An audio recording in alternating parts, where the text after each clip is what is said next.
Penemuan mayat di bekas kandang ayam di Dusun Tiga Desa atau Kecamatan Kiara Pedes Kabupaten Purwakarta pada Sabtu, 10 Januari 2026, malam terungkap. Kala itu, mayat korban ditemukan dengan kondisi penuh luka di bagian wajah dan kepala, yang sempat menggegerkan warga setempat. Kini, jajaran Satuan Reserse Kriminal Polres Purwakarta berhasil menangkap pembunuh Sumarna, 55. Warga Kampung Bongas Kolot Desa Cikadu Kecamatan Cibatu Purwakarta itu ditangkap kurang dari 24 jam setelah kejadian. Sebelum penemuan mayat, warga sempat mendengar teriakan minta tolong. Kapolres Purwakarta, AKBP Dewa Putu Gede Anom Danujaya, melalui Kasat Reskrim AKP Uyun Saiful Uyun, membenarkan penangkapan pelaku.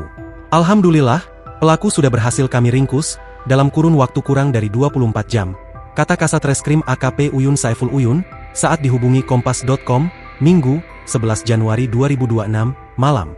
Pelaku tunggal berinisial JS, 45, warga Kiara Pedes Purwakarta, ditangkap di rumahnya tanpa perlawanan. Motif pelaku menghabisi korban secara sadis adalah karena kesal ditagih utang. Pelaku punya utang ke korban Rp100.000, korban terus nagih, padahal pelaku sudah minta waktu belum bisa bayar. Karena kesal terus ditagih akhirnya pelaku nekat menghabisi nyawa korban. Jelasnya, pelaku kini diamankan di gedung Satreskrim Polres Purwakarta untuk menjalani pemeriksaan. Atas perbuatannya, pelaku terancam pasal 458 ayat 1 UU RI nomor 1 tahun 2025 dengan ancaman hukuman penjara maksimal 15 tahun, tandasnya. Download Tribun X sekarang, menghadirkan lokal menjadi Indonesia.